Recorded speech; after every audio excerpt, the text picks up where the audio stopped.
Hey, before I get in the message, thank you for worshiping. Thank you, praise team, for leading us in worship. I think I have a new favorite worship song that Spirit lead me, where my trust is without borders.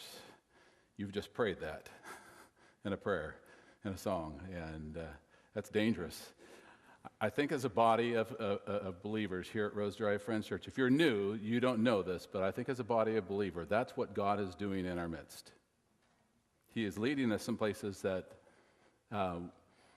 maybe we're not going to expect, and that's really exciting to be a part of that, and thank you for time of worship this morning and for your involvement in it.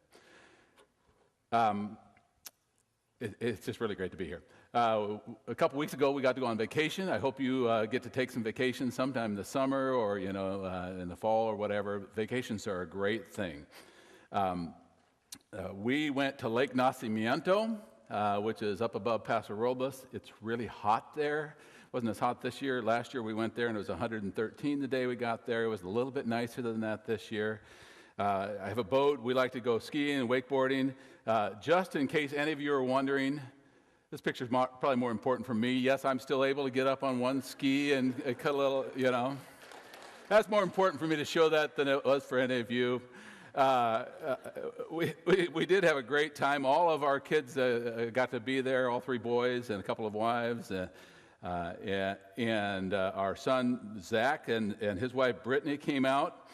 And they brought my granddaughter, Abella. That was a fun thing to have her along on vacation. It made it a little different. They came out from Tennessee, and we spent a week at the lake. I figured out that I'm not going to get to drive the boat very much longer, probably. She's ready to go there. It was just a lot of fun to be with them and to have her there with us.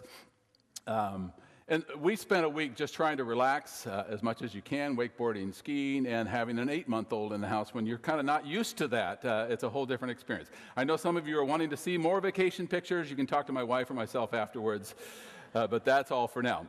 While we were at the lake, we weren't there very long, and I discovered that I did not have a cell phone signal. I didn't have cell phone service, It's not very often your phone says no service. And that is unless we took a ride up this one cove on the lake. And up that cove, I'd have like 4 or 5 bars of service. And so I'm not really very technical about all of that stuff, how that works or doesn't work, as may be the case.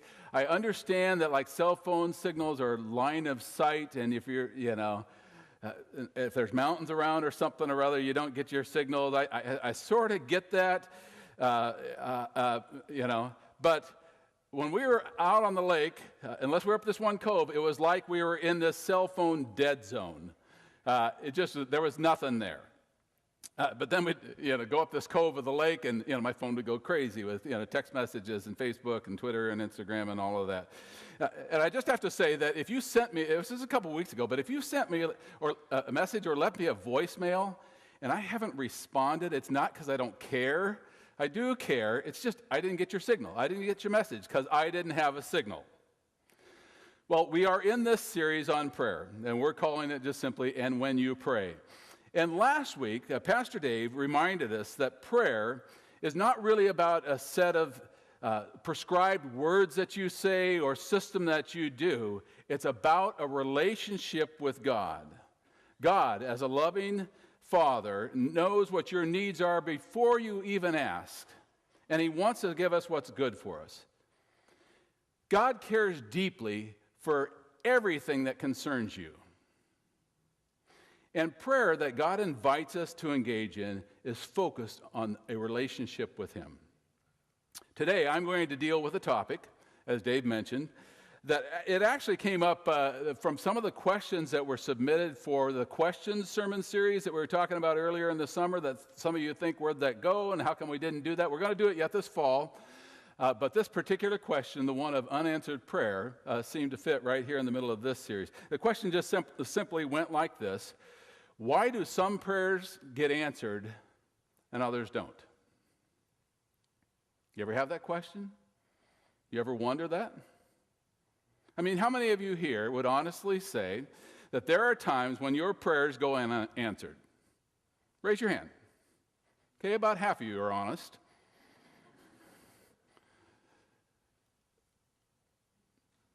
I get it. I feel like that pretty much on a regular basis, that there are some things that I'm praying for, and it just doesn't seem like they're getting answered. Actually, I really identified with some of the things that Dave was saying last week, he talked about, we pastors, we're sort of like professional prayers. And so when I pray, it's like, yes, I expect that God is going to answer my prayer. I mean, I went to school to learn how to do that, right? I get paid to do it. And yet, I pray for discernment in a situation, for wisdom, and then I really screw it up. I make a mess of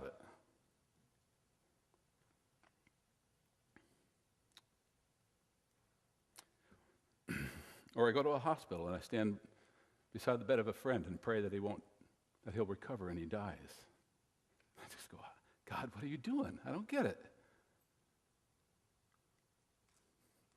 Or I pray that, we'll have a good time going on a trip somewhere and the car breaks down again and again.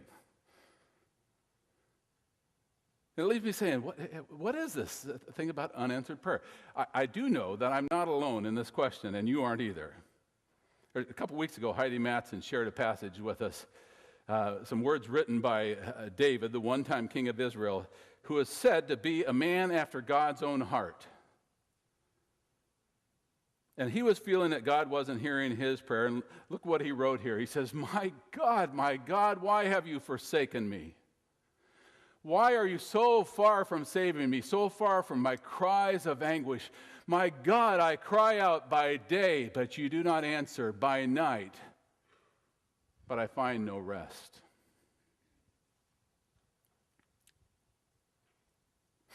David finds himself addressing this question of unanswered prayer. And there are probably many, many reasons that we could talk about today of why our prayers go unanswered. We could probably do a 20-part series or something, but I want to just focus in on a couple of reasons why I think our prayers are not answered. And the first is just simply this: we don't always understand God's ways. In the Old Testament, there are some stories about the life of a man named Job, who, in the midst of his deep suffering and anguish over the loss of his family and all of his wealth, one of his quote-unquote friends comes to him with some advice and counsel. He really wasn't being a very compassionate friend, but there's some truth in his words. Look at what he said. He said this to Job. He says, "Can you fathom the mysteries of God? Can you probe the limits of the Almighty? They are higher than the heavens above. What can you do? They're deeper than the depths below. What can you know?" It's true, we don't always understand what God is up to, which is one of the reasons why it is so important for us to understand and lean into the relation aspect of prayer that Dave was talking about last week. There are many things going on spiritually around us that we don't see.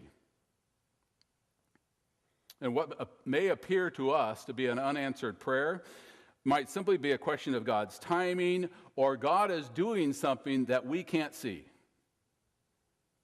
We like to think that this side of heaven, we'll see what God is doing and why maybe he didn't answer a prayer as we went into it.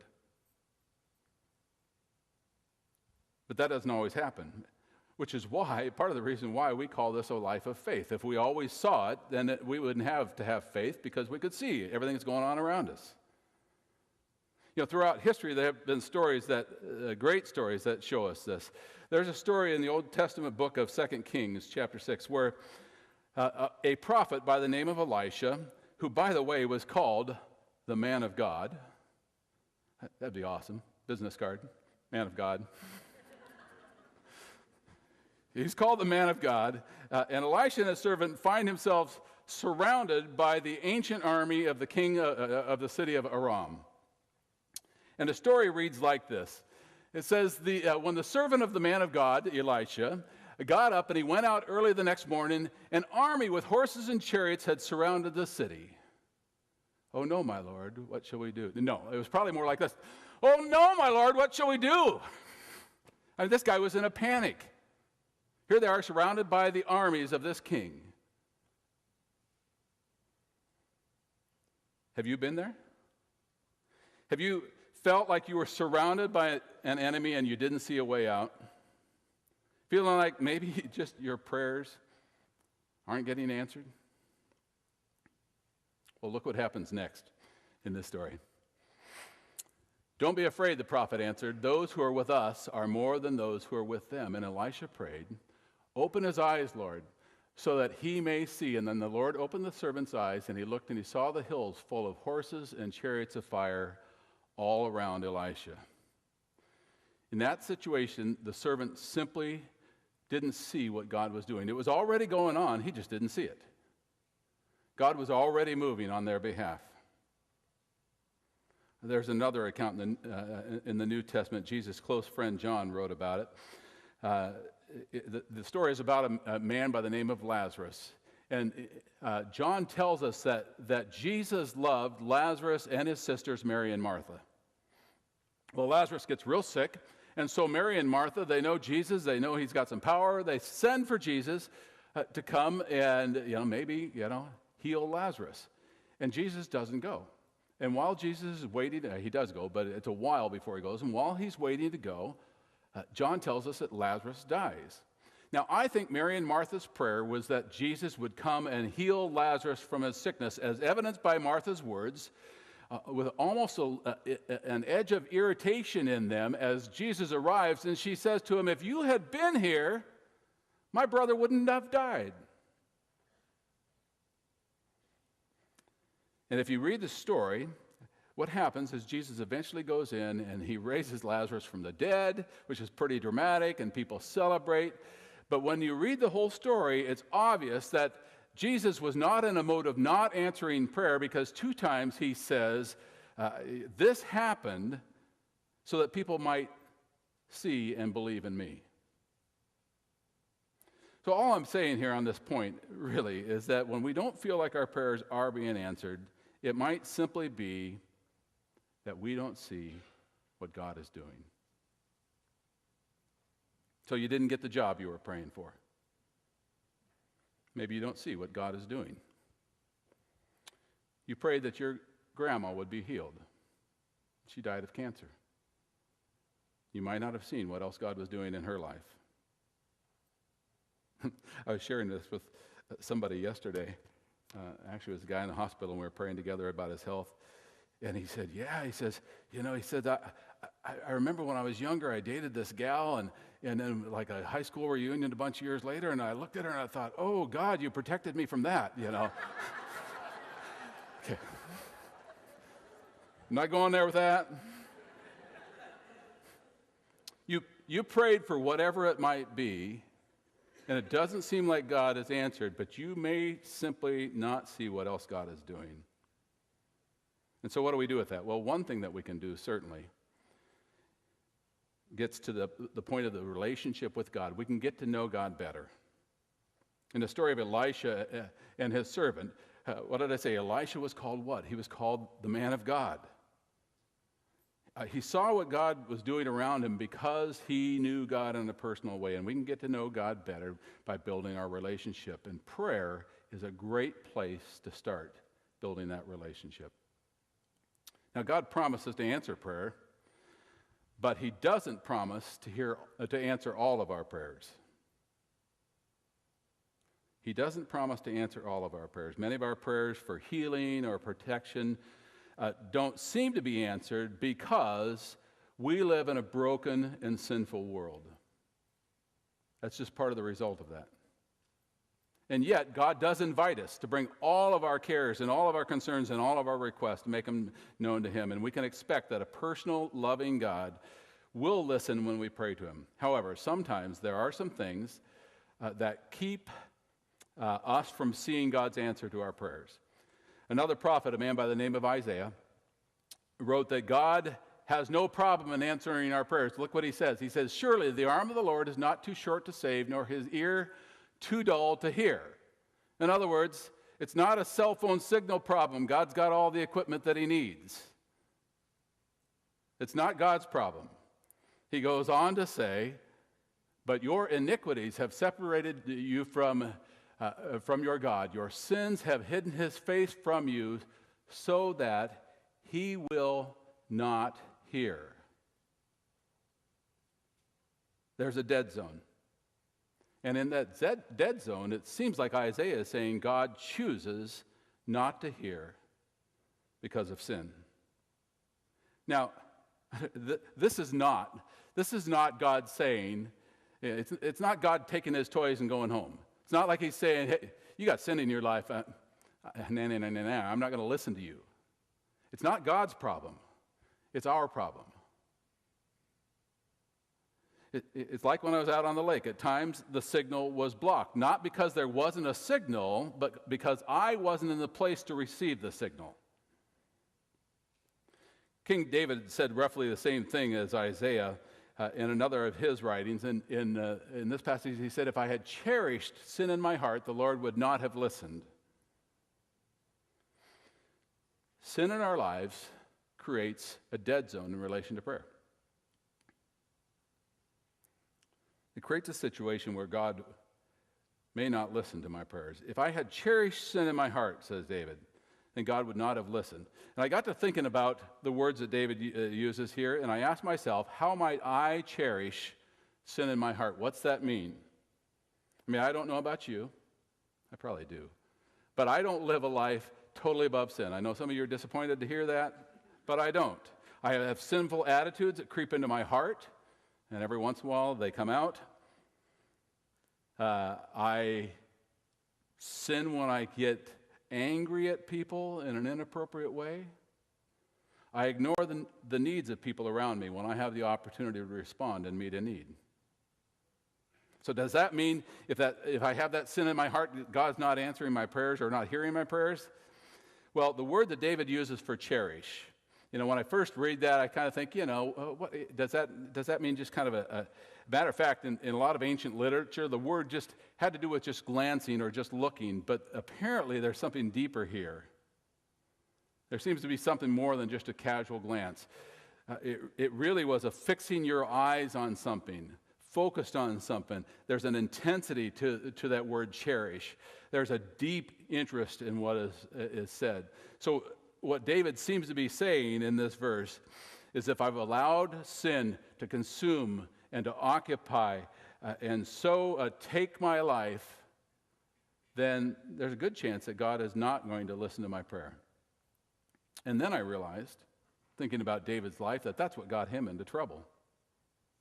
When he was the king of Israel, he was one day on his rooftop, and he's just kind of looking out at the scenery around him, and he said, oh, what's that over there? And he spotted this woman by the name of Bathsheba, somehow or another out on her rooftop taking a bath. She was stark naked, and it caught his attention. And what happened? Well, at that moment, David cherished what he saw in his heart. He fixed his eyes on something he shouldn't have been looking at, and he allowed the lust and the thought of a relationship with that woman to so consume him that he got caught up in that, and he committed adultery. And then later on, I guess because he was the king, he was able to make this happen. He had her husband killed to cover up his sin. And in some words that David wrote after that incident and that sin in his life, David says this. He said, blessed is the one whose transgressions are forgiven, whose sins are covered. Blessed is the one whose sin the Lord does not count against them, and in whose spirit is no deceit. He goes on to say, when I kept silent, he goes on to say, did I freeze it? There it is. When I kept silent, my bones wasted away through my groaning all day long. For day and night your hand was heavy on me. My strength was sapped in the heat of the summer. And that's the way it can feel when sin has created a dead zone in your life. I'm groaning all day long and all night. God's not answering my prayers. You may feel in a time like that God has walked away from you, but he hasn't. God not only hadn't walked away from David, God pursued David. He sent people into his life to talk to him about the sin in his life and confronted him. Sin had separated David from God's presence, and God wanted him back. God doesn't want us to live in a dead zone. He wants to answer our prayers. He wants to listen to us. He doesn't want sin to so dominate our lives that it cuts us off from him. And so God pursues you. And one of the ways that he does that, one of the ways he tries to get your attention is to stop answering your prayer. Now, understand, please, this morning that I am not saying, like if your child is sick or caught up in some things your child should not be caught up into, and you're praying and you don't seem to be an answer to prayer, it's because there's sin in your life. I'm not saying that at all. That might fit better into the category we don't understand what else God is doing. David shows us the answer to this dilemma of sin as he writes these words. Then I acknowledged my sin to you and did not cover up my iniquity. I said, I will confess my transgression to the Lord, and you forgave the guilt of my sin. God always, without exception, answers the prayer for repentance and a request for forgiveness. It worked for David, and it'll work for you and me as well. We live in a broken world, a world that's separated from God by sin. That's the condition of the world. For many of us, it's also the condition of our heart. Jesus came to overcome that brokenness. He lived, he walked this earth, and he died on a cross to make it possible for God to pull you out of the dead zone and connect you with a relationship with him. And if you will, like David, confess your sin and ask forgiveness, you can be certain that sin is not creating a dead zone where God is not hearing your prayers. So as we come to the end of the service here this morning, we want to do something. I want to invite you into a time of prayer. And you are free to engage this time of prayer any way that you like, but let me give you a couple of suggestions. You can stay right where you're at in your seat and you can pray. But I've also asked a few people just to come front, and actually they're going to be around the room, so if you're in the back, there'll be somebody back there. And if you would like somebody to pray with you, there will be some people that we've asked to do that today. And let me suggest a couple specific things that you might have somebody pray with you about. If you've been in one of those situations where there is something in your life that you have prayed about and prayed about and prayed about and prayed about it, and it just doesn't seem like God is answering that prayer, we want to stand beside you in that. And it's just as simple as saying, we don't have the answer, we're not trying to answer, but we want to pray with you for that concern. And so those that are going to come, we'll pray with you in that way. But I also believe that this morning the Holy Spirit might have spoken to your heart about a sin in your life that you need to confess. And ultimately, you need to confess it to God. You don't need to confess it to a person that's standing here around you, but sometimes that can be helpful as you pray with somebody. And so I want to encourage that as well. If there's other things on your heart you'd like to pray about with somebody, they'll be available. I'm going to ask them to come. Tim is going to come and lead us in a time of prayer. And so during Tim's going to lead in a song. And during the song, if you'd like somebody to pray with you, just get up and go to one of those spots, and then I'll come back at the end and we'll close.